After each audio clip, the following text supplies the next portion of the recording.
사람들은 아름다운 것을 보면 감탄하게 됩니다.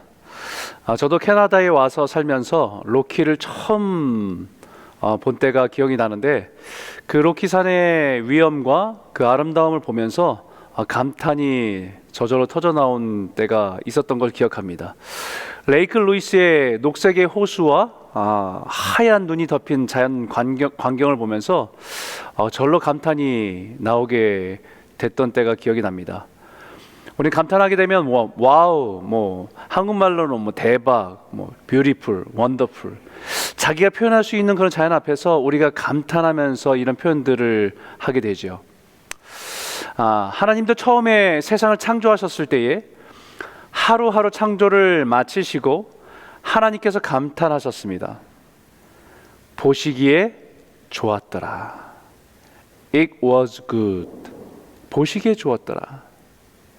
그리고 그 창조의 클라이막스에서 아담을 창조하시고 그에게 맞는 배필 하와를 주시면서 가정을 이루셨을 때에 보시기에 심히 좋았더라. It was good. It was so good.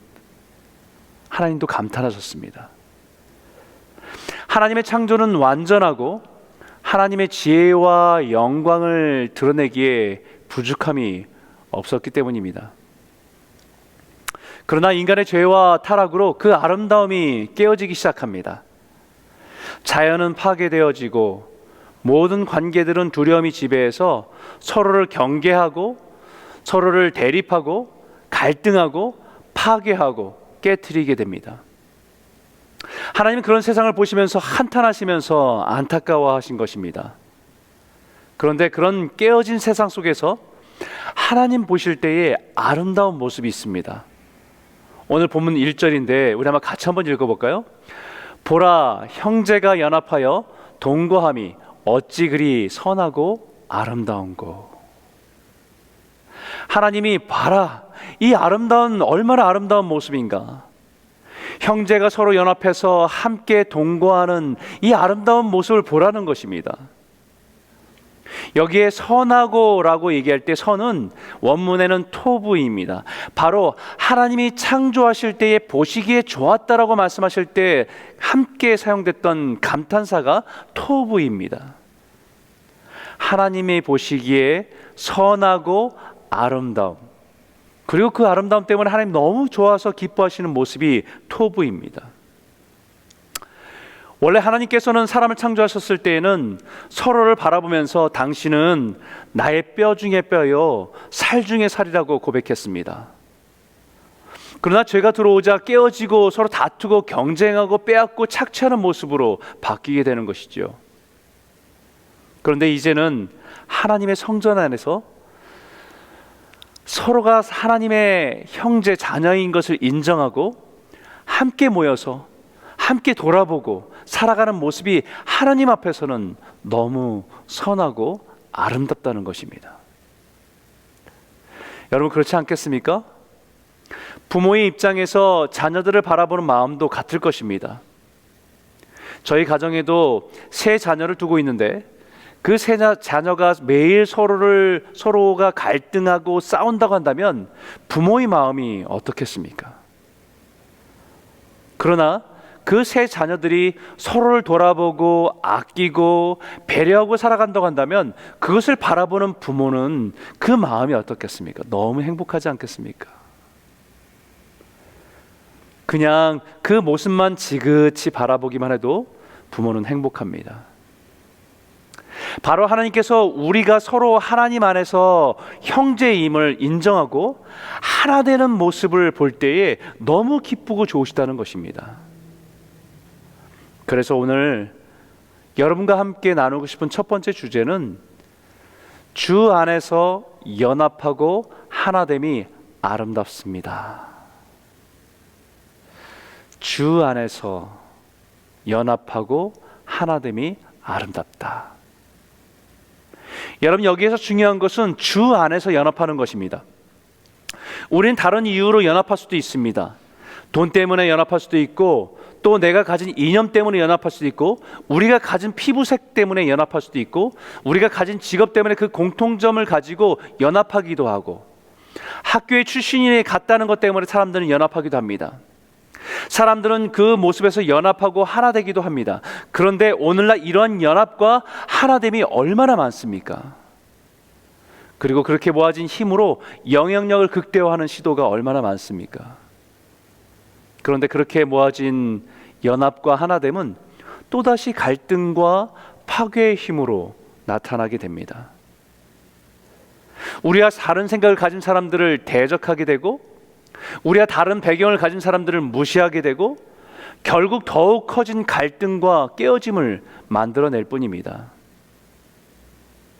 성경에 요셉의 형제들이 요셉을 죽이려고 할 때 얼마나 그 형제들이 연합이 잘 됐습니까? 하나같이 미움과 시기에 사로잡혀서 똘똘 뭉치지 않았습니까? 출애굽한 이스라엘에서 가나안 땅을 정찰하라고 보낸 12명의 정탐꾼 중에서 여호수아와 갈렙을 제외한 10명의 정탐꾼이 얼마나 잘 연합이 됐습니까? 한 목소리를 내서 큰 영향력으로 이스라엘 백성들을 혼란 가운데 빠뜨리는 데 충분했습니다. 예수님 당시에도 사두개인과 바리새인은 결코 함께 할 수 없는 사람들이었습니다. 그들이 가지고 있는 신학도 달랐고 추구하는 바가 달랐습니다. 늘 대립하고 갈등하는 관계였던 사람들이 예수님을 십자가에 죽이기 위해서는 사두개인, 바리새파, 그리고 대제사장과 헤롯 당원들까지 연합해서 하나가 되었습니다. 심지어는 서로 원수와 같이 지내던 헤롯과 빌라도마저도 예수님을 십자가 못 박는 날에는 서로가 친구가 되었다고 말합니다. 세상에서도 연합을 추구합니다. 그러나 시편 130편 133편 1절에 보라, 형제가 연합하여 동거함이 어찌 그리 선하고 아름다운고 라고 감탄과 고백은 세상에서는 서로 다른 모습으로 살아가던 사람들이 성전에 올라 서로가 하나님 앞에서 우리가 형제임을 깨닫고 그 성전에 동거함, dwelling, 그 안에 거하는 모습이 너무 아름답다는 것입니다. 부자든 가난한 사람이든 귀족이든 종이든 남자든 여자든 노인이든 젊은이든 하나님 앞에서 우리가 형제임을 인정하고 함께 하나님을 아버지로 부르며 성전에서 예배하는 그 모습이 하나님 보실 때는 가장 아름다운 모습입니다. 에베소서에도 동일한 의미를 말합니다. 몸이 하나요 성령도 한 분이시니 이와 같이 너희가 부르심의 한 소망 안에서 부르심을 받았느니라. 주도 한 분이시요 믿음도 하나요 세례도 하나요 하나님도 한 분이시니 곧 만유의 아버지시라. 만유 위에 계시고 만유를 통일하시고 만유 가운데 계시도다. 하나님의 성전에 모여서 예배하는 성도들이 깨닫게 되는 것은 전혀 다르다고 생각한 사람들이 하나님 앞에서 우리가 한 형제라는 사실들을 깨닫게 됩니다. 한 성령 안에서 성도로서 부르심을 받아 주 앞에 나오게 되고 동일한 믿음을 가지고 동일한 성부와 성자와 성령의 이름으로 한 세례를 받았고 그리스도 안에서 우리가 한 공동체로서 모든 만물을 창조하시고 다스리시는 그 하나님을 아바 아버지로 부를 수 있는 하나님의 가족, 하나님의 형제라는 사실을 깨닫게 되는 것이 교회입니다. 이것이 주 안에서 연합하는 것입니다. 그리고 그 모습을 본 하나님께서 보실 때 가장 선하고 아름다운 모습입니다. 사랑하는 성도 여러분, 비록 우리가 코로나로 인해서 한 건물, 한 장소에서 모여서 그리스도 안에서 연합하여 예배할 수는 없지만 이렇게 각자의 처소에서 온라인상으로 같은 시간에 같은 마음으로 다른 성도들을 생각하고 기도하고 서로를 축복하는 모습이 하나님 보실 때는 선하고 아름다운 모습입니다. 그 연합과 하나됨을 더욱 추구하며 주님 보시기에 아름다움을 이루며 하나님께 기쁨이 되는 교회와 성도가 되기를 주의 이름으로 축원합니다. 두 번째로 나누고 싶은 것은요, 하나님의 축복은 성전에서 흘러갑니다. 오늘 시편 133편 2절과 3절 우리 한번 같이 한번 읽어보겠습니다. 머리에 있는 보배로운 기름이 수염 곧 아론의 수염에 흘러서 그의 옷깃까지 내림같고 헐몬의 이슬이 시온의 산들에 내림같도다. 거기서 여호와께서 복을 명령하셨나니 곧 명생이로다. 바로 거기서 여호와의 복을 명령하셨다라고 말합니다. 바로 거기서 형제가 연합하고 함께 동거해서 하나님을 아버지로 부르며 즐거이 모여 예배하는 그곳에서 하나님의 축복이 시작되었다라는 말입니다. 여러분, 정말 그렇지 않습니까? 부모의 입장에서 한번 생각해 보십시오. 가정에서 자라는 자녀들이 서로가 다르지만 서로를 배려하고 화목하게 지내는 모습을 보면 부모는 너무 행복합니다. 행복하기만 합니까? 부모가 그 자녀들에게 해줄 수 있는 것이 있다고 한다면 다 해주고 싶은 것이 부모의 마음입니다. 우리 하나님 아버지의 마음도 그와 같습니다. 그래서 시편 134편에 이렇게 말하죠. 천지를 지으신 여호와께서 시온에서 내게 복을 주실지어다. 시온에서, 바로 거기에서 하나님은 우리에게 축복하기를 기뻐하신다는 것입니다.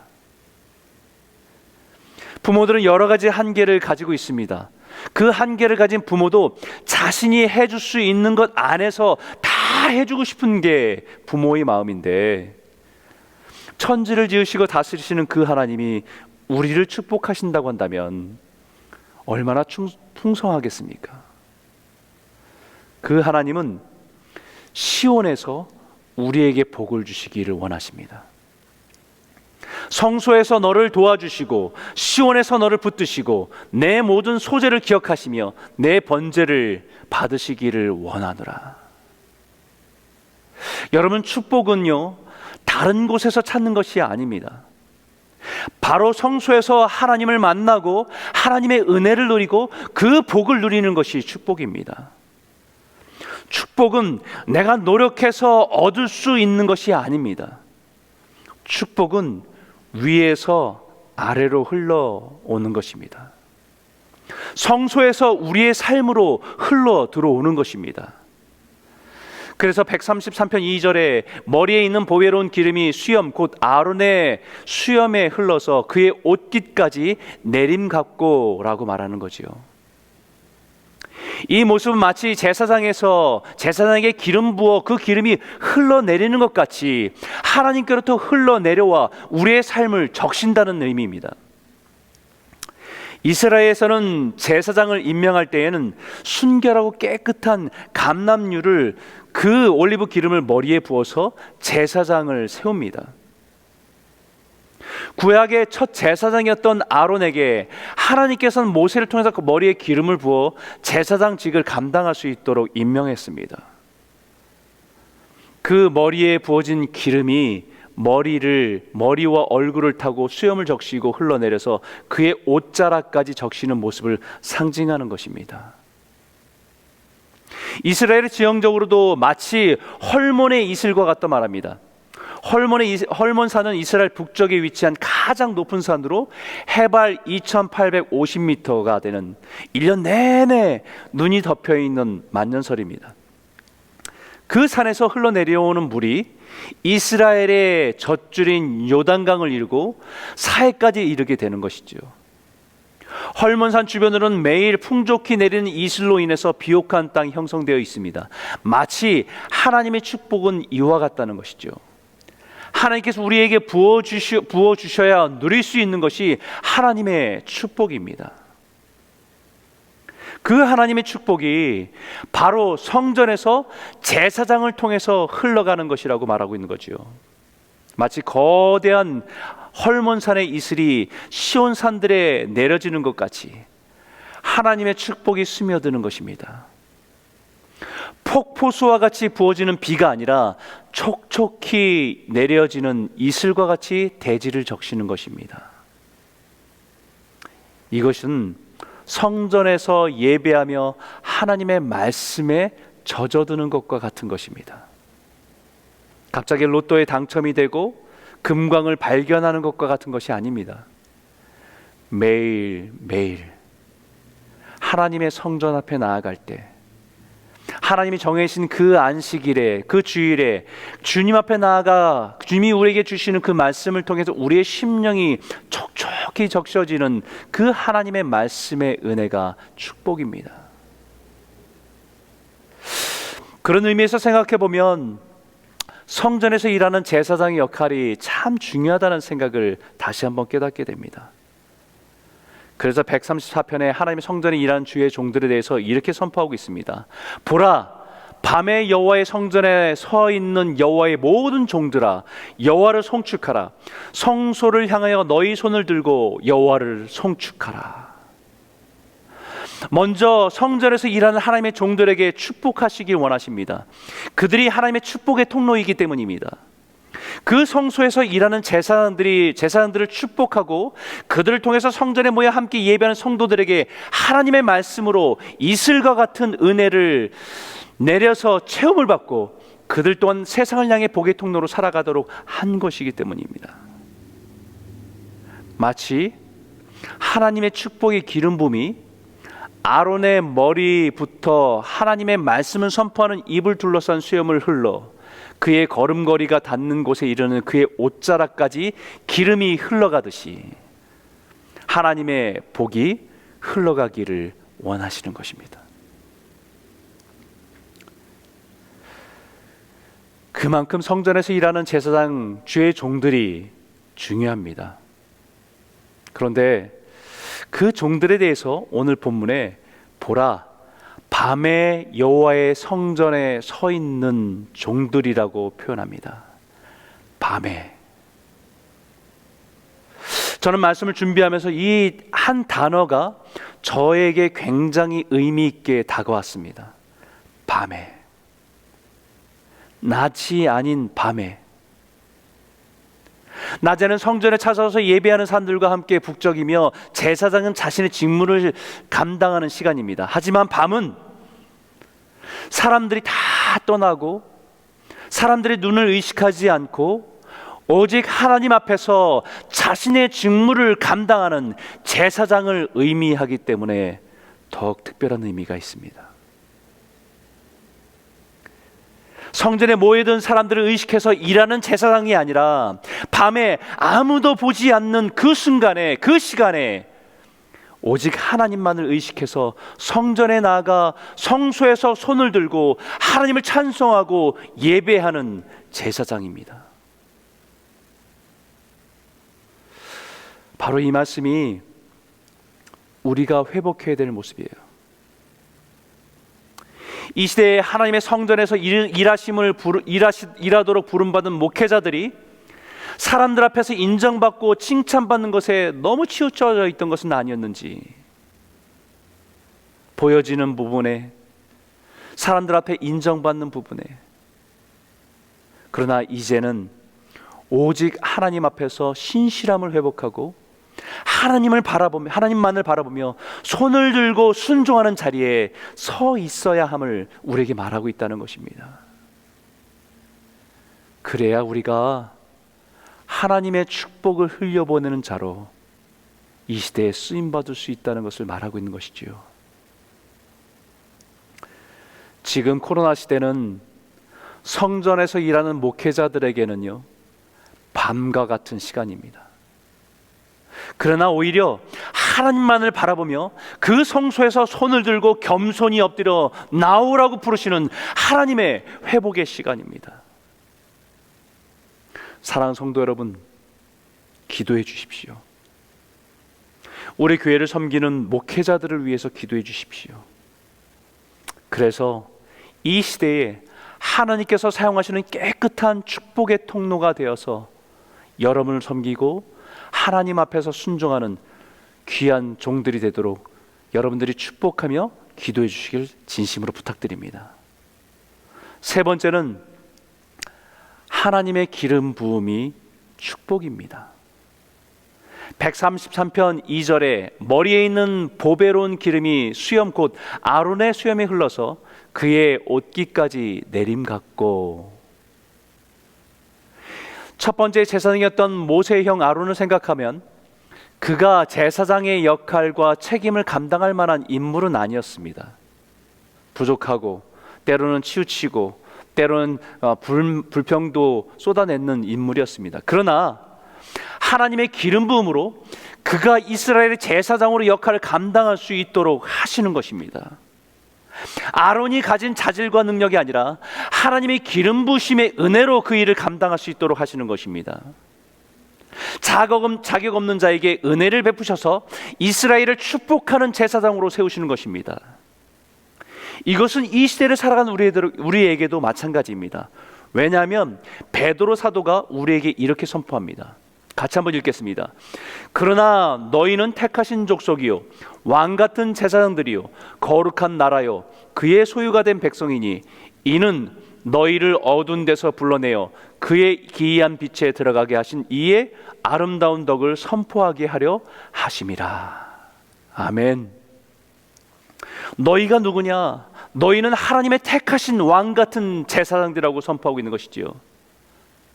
여러분, 사업을 해도 우리는 사업을 하는 하나님의 제사장입니다. 의사라는 직업을 가져도 의사라는 직업을 가진 하나님의 제사장입니다. 농사를 지어도 우리는 그 농사를 통해서 하나님께 제사하는 하나님의 제사장이라는 사실을 잊지 마십시오. 그 직업을 가지고 하나님의 제사장의 역할을 감당하는 것입니다.